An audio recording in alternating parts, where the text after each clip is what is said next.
Welcome back to another episode of Full Time Dad Lifestyle Show. Let's go. Today we go. This visit brings us to the sixth principle of success, without which the 5 principles I have given you previously would be useless. It is the principle of self-discipline. Self-discipline, as I am presenting it to you here, has reference not only to your mastery of negative habits, which stand in the way of your success, but more particularly to your development and enforcement of the positive habits you will need in order to avail yourself of the 6 assets you brought over with you in that sealed envelope I mentioned in our first visit. Now let me give you a list of the more important things over which you will have to exercise self-discipline before you can embrace and use the great master key to riches. 1, you will have to gain mastery over your tongue by acquiring the habit of thinking first and then speaking after you are sure that what you say will benefit you and not injure others. A loose tongue often is one's greatest liability. 2, you will have to exercise self-discipline in mastering the common tendency to strike back at those at whom you have a cause, real or imaginary, for a grievance. You must remember that everything you do to or for another, you do to or for yourself, because your every thought and every act which benefits or injures another person comes back to you in kind, greatly multiplied. So, if you feel that you must slander another person, do not speak it, but write it. Write it in the sands near the water's edge, then move away from it until the tides have flown. 3, you will have to exercise self-discipline over all of your emotions, particularly your emotions of love, hate, fear, and sex. These are the big 4 of your emotions, and they can make you or break you according to the extent of discipline you exercise over them. 4, your mental attitude needs discipline and control at all times. Lacking this discipline, it can, and it often does, drive away friends, destroy opportunities to get ahead, brings on physical and mental illness, develops stomach ulcers, and makes peace of mind impossible. 5, I have reserved the emotion of sex for special mention, because failure to exercise self-discipline over this emotion probably heads the list of all the causes of personal failure. The emotion of sex is the most powerful of all emotions, and it is nature's great creative instrument with which all species of living things are perpetuated. The proper means of self-discipline of the emotion of sex is transmutation, the control and direction of this great emotional feeling toward the attainment of worthy purposes, such as the fulfillment of one's major purpose in life. The great leaders, artists, orators, industrialists, and professional people have learned the art of sex transmutation through the proper system of self-discipline. Because of the delicacy of the subject of sex emotion, I am limited as to the information I can give you about it on this visit, but I have covered the subject much more in detail in some of my books. And 6, your stomach also needs discipline through the proper habits of dieting and fasting, because information on dieting and fasting should come from your own doctor. I will not go into details concerning them, except to call your attention to the need for knowledge on this subject. Personally, I attribute my sound physical health mainly to the habits of dieting and fasting which I have developed through the years. And 7, you will need to exercise self-discipline in relation to religion and politics, because our country, which is the most acceptable form of society civilization has yet produced, is made up of people of varying beliefs in connection with both of these subjects. To be happy and prosperous in our country, we must learn to live and to let live, to give others the privileges we ask and demand for ourselves. And this often calls for strict discipline over self. 8, but I have reserved until the last my reference to the most important circumstances over which you must exercise the strictest of self-discipline if you are to embrace and use the great master key to riches. I have reference to your profound privilege of taking possession of your own mind and directing it to whatever ends you may desire. You cannot take possession of your own mind or direct it to definite ends without a practical system.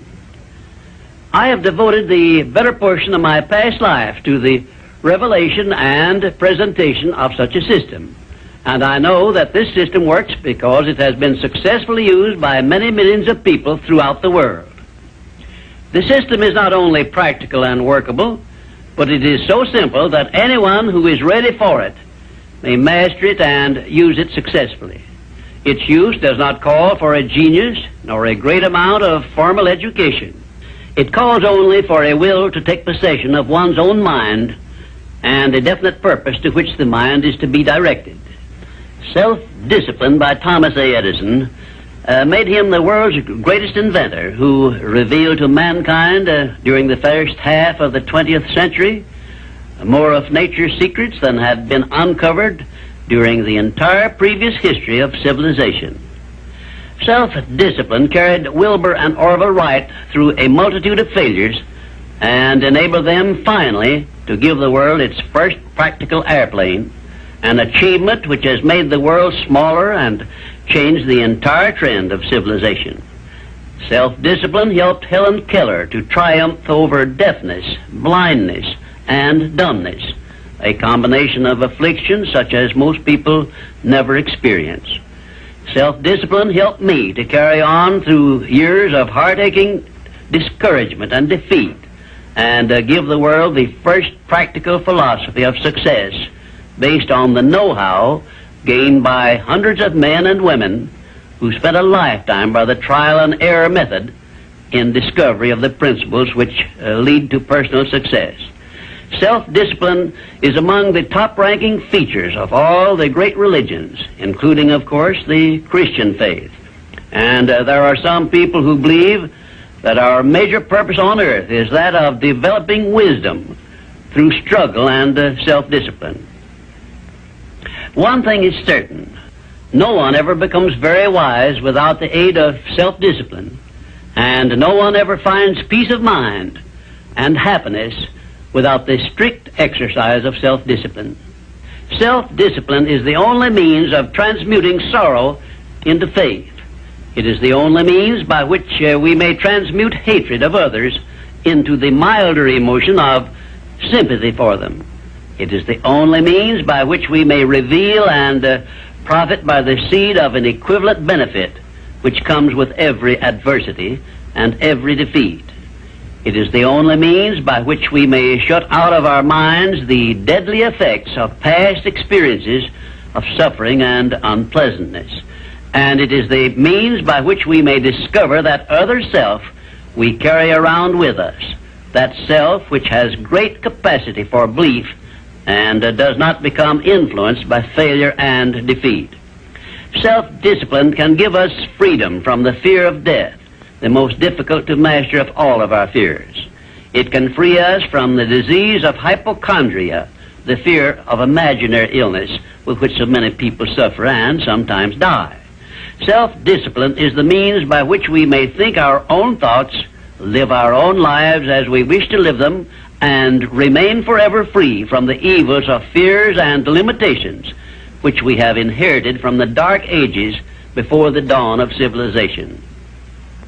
The Creator never gives one an asset or benefit without passing along with it the means by which it may be embraced and used.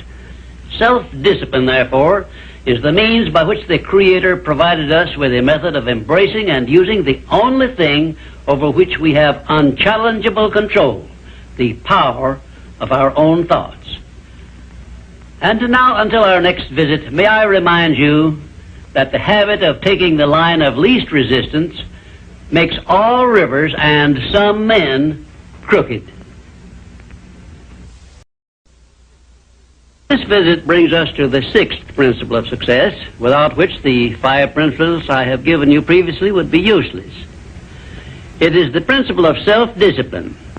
Self-discipline, as I am presenting it to you here, has reference not only to your mastery of negative habits, which stand in the way of your success, but more particularly to your development and enforcement of the positive habits you will need in order to avail yourself of the 6 assets you brought over with you in that sealed envelope I mentioned in our first visit. Now let me give you a list of the more important things over which you will have to exercise self-discipline before you can embrace and use the great master key to riches. 1, you will have to gain mastery over your tongue by acquiring the habit of thinking first and then speaking after you are sure that what you say will benefit you and not injure others. A loose tongue often is one's greatest liability. 2, you will have to exercise self-discipline in mastering the common tendency to strike back at those at whom you have a cause, real or imaginary, for a grievance. You must remember that everything you do to or for another, you do to or for yourself, because your every thought and every act which benefits or injures another person comes back to you in kind, greatly multiplied. So, if you feel that you must slander another person, do not speak it, but write it. Write it in the sands near the water's edge, then move away from it until the tides have flown.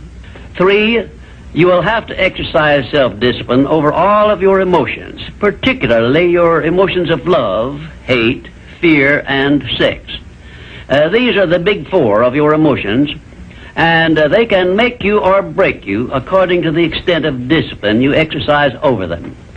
4, your mental attitude needs discipline and control at all times. Lacking this discipline, it can, and it often does, drive away friends, destroy opportunities to get ahead, brings on physical and mental illness, develops stomach ulcers, and makes peace of mind impossible.